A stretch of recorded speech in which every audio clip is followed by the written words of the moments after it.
ሰላም እንዴት ናችሁ? የዛሬው ቆይታችን ደግሞ የሚሆነው የበታችነት ኮምፕሌክስ የምንለው ይሆናል። የበታችነት ኮምፕሌክስ ማለት ተገቢ ባልሆነ መንገድ ራስን ከሌላ ሰው ጋር በማወዳደር ወይም ደግሞ እንደሌሎች መሆን ባለመቻል የሚፈጠር የስነልቦና ቀውስ ወይም ደግሞ የስነልቦና ችግር ብለን እንጠራዋለን። ይህ የበታችነት ኮምፕሌክስ የሚፈጠረው በተፈጥሮ ሁሉም ሰው ላይ ሊከሰት እንደሚችልና እንዳለ ልንገነዘብ ይገባል። ሁላችንም ላይ የበታችነት ኮምፕሌክስ አለ፣ ግን እሱን የመቆጣጠርና የማሸነፍ ጥበባችን ብቻ ነው ከሌሎች ሰዎች ጋር የሚያለያየን ማለት ነው።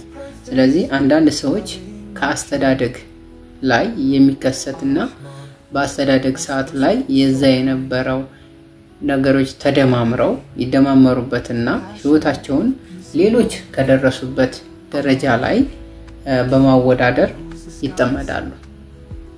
ስለዚህ በልጅነታችን ትልቅ የሆነ ትራማ ወይም ደግሞ ትልቅ የሆነ ጠባሳ በህይወታችን ላይ ወላጆቻችን እኛ ላይ ጫና ካደረጉብን የበታችነት ስሜት እንዲሰማን አድርገው ካሳደጉን አሁን ላለንበት ፐርፎርማንስ አሁን ላለንበት አቲቲዩድ ትልቅ ቁልፍና ትልቅ ኬ ናቸው ማለት ነው። ስለዚህ ወላጆች እዚህ የመድረሳችን ሚስጥር ወይም ደግሞ እዚህ የመድረሳችን ችግር ወይም ደግሞ መፍትሄዎች ናቸው ማለት ነው። ስለዚህ አንዳንድ ወላጆች መፍትሄ ሆነው ይገኛሉ፣ አንዳንድ ወላጆች ደግሞ አሁን ላለንበት ችግር መንስኤ ሆነው እናገኛቸዋለን ማለት ነው። ስለዚህ በልጅነታችን ይዘን የምንመጣው ፐርሰናሊቲ ይዘን የምንመጣው ስነ ምግባር ከልጅነታችን የመጣ ከሆነ ትልቅ በመኖርበት ሰዓት ላይ ትልቅ የሆነ አደጋ ትልቅ የሆነ ጋሬጣ ይሆንብናል ማለት ነው። ስለዚህ የዚህ የበታችነት ስሜት ወይም ደግሞ የበታችነት ኮምፕሌክስ የሚፈጠረው የልጅነታችን አስተዳደግ ላይ የሚከሰቱ ነገሮች በአስተዳደጋችን ላይ የሚከሰቱ ነገሮች ይደማመሩና አሁን ላለንበት ፐርሰናሊቲ አሁን ላለንበት አቲቲዩድ ይዳርገናል ማለት ነው። ስለዚህ ጥናቶች እንደሚያሳዩት ከሆነ ልጆች በሚያደርጉበት ጊዜ ወይም ደግሞ በሚያሳልፉበት ህይወት ደረጃ ላይ ባሉበት ሰዓት ላይ ወላጆች ወይም ደግሞ እህት ወይም ደግሞ ወንድም ወይም ደግሞ ፋሚሊ ሊሆን ይችላል፣ አክስት አጎት ሊሆን ይችላል፣ እንደነንተን አትሆንም ብለው የሚያሳድጉ ወላጆች አሉ። ወንድምህን አታየውም፣ እህትህን አታያትም፣ አጎትህን አታየውም። ስፔሻሊ ወላጆች እህትንና ወንድም ጋር የማወዳደር አይነት ስሜት አብዛኛው ወላጆች ላይ ይስተዋላል። ስለዚህ ይህ ችግር የበታችነት ስሜት ወይም ደግሞ ይሄ የበታችነት ኮምፕሌክስ ብለን የምንጠራው ምንድነው ማለት ነው? ወላጆች እዚህ ላለንበት አሁን ያለንበት አቲቲዩድ ላይ ትልቅ የሆነ ፋክት አላቸው ማለት ነው። ስለዚህ በህይወታችን ትልቅ የሆነ ተጽዕኖ ትልቅ የሆነ ቦታ እንዳላቸው እዚህ ጋር ልንረዳ ይገባል ወላጆች ማለት ነው። ስለዚህ እከሌን አታየውም እየተባባሉ ከሌሎች ልጆች ጋር ወይም ደግሞ ከእህት ወይም ደግሞ ከወንድም ወይም የሚያወዳድሩ ወይም ደግሞ እያነጻጸሩ የሚያርጉ ከሆነ በጣም ችግር ውስጥ ወይም ደግሞ ይሄ የበታችነት ስሜት እንዲያድግባቸው ያሳድራል። ሌላው ደግሞ ምንድነው በተፈጥሯዊ መንገድ ያልተቀበሉት አካላዊ ጉዳት ካለባቸው ይሄ ዲሴቢሊቲ ከሆኑ በተፈጥሮ ይዘናቸው የምንፈጠራቸው ነገሮች በሽታዎች ብለን የምንጠራቸው በሽታዎች እነሱ ነገሮች ይዘናቸው ወጥተን እነሱን አክሴፕት ማናደርግ ከሆነ ትልቅ የሆነ ኮምፕሌክስ ውስጥ እንገባለን ማለት ነው። ስለዚህ እዚህ ጋር ላለን ነገር ፈጣሪ ለሰጠን ነገር አምነን ልንቀበል እንደሚገባ ልትረዱ ፈልጋለሁ።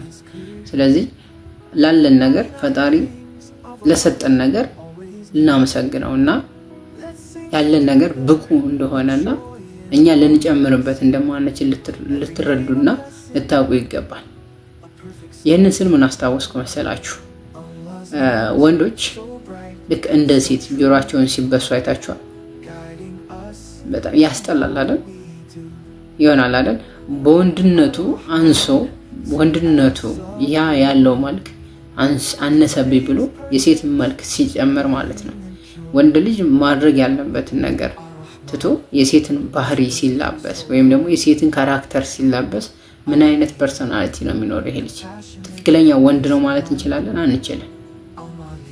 ጾታዊ ሊሆን ይችላል ግን ልቡ ግን የወንድ ልብ አይኖረው ጀግናና ደፋር አይነት ወንድ አይደለም ስለዚህ ወንዶች በመሆናችን ብቻ ከዛ ይዘነው የምንመጣውን ውበትና ይዘነው የምንመጣውን መልካችንን አምነን ልንቀበልበት ይገባል ብዙዎቻችን ጥቁር ሆነን እንፈጠራለን ቀይ ሆነን እንፈጠራለን ነጭ ሆነን እንፈጠር ሰዎች አለን ስለዚህ በዛ ፈጣሪ በሰጠን ውበት ፈጣሪ በሳለን ምስል ልናመሰግነውና አምነን ልንቀበለው ይገባል ስለዚህ የበታችነት ኮምፕሌክስ እንዳይመጣብን ምንድነው ውበታችንን አምነን ልንቀበል ይገባል ስለዚህ እሱን ነገር እንድታሰምሩልኝ እፈልጋለሁ ማለት ነው ስለዚህ አካላዊ ጉዳት ወይም ደግሞ እክል ካለባቸው እርሚያቸው ከፍ ሲል ምን ይፈጠራል የበታችነት ኮምፕሌክስ ሊፈጠርባቸው ይችላል ማለት ነው ስለዚህ እርሚያችን ከፍ ባለበት ቁጥር የበታችነት ኮምፕሌክስ እንደሚፈጠርብን ልትረዱ ይገባል የበታችነት ኮምፕሌክስ ከፍ ሲል የበላይ መሆንን ለማረጋገጥ ሌሎችን ምን ያደርጋል ሌሎችን የበታችነት ስሜት እንዲሰማቸው ወደ ማድረግ ሊገፋፉ ይችላሉ ይህንን ችግር ደግሞ ይህንን የበታችነት ኮምፕሌክስን የምንፈታበት ወይም ደግሞ ይሄንን የምናስተካክልበት አመለካከታችንን የምንቀይርበት መንገድ አንድ ብቻ ነው እሱም አመለካከታችንን ቀይረን የንግግር የስነልቦና ህክምና አገልግሎት በማግኘት ወይም ደግሞ በመውሰድ ሰዎች ራሳቸውን ከሌሎች ሰዎች ጋር ከማወዳደር ይልቅ ልዩ አቅምና ልዩ ችሎታን በማውጣት ላይ እንድታተኩሩ ያደርጋቸዋል ስለዚህ የሰው ልጅ አይምሮ የሰው ልጅ ጉልበት የሰው ልጅ ፐርሶናሊቲ ከሁሉም ፍጡራን የተለየናል ስቲል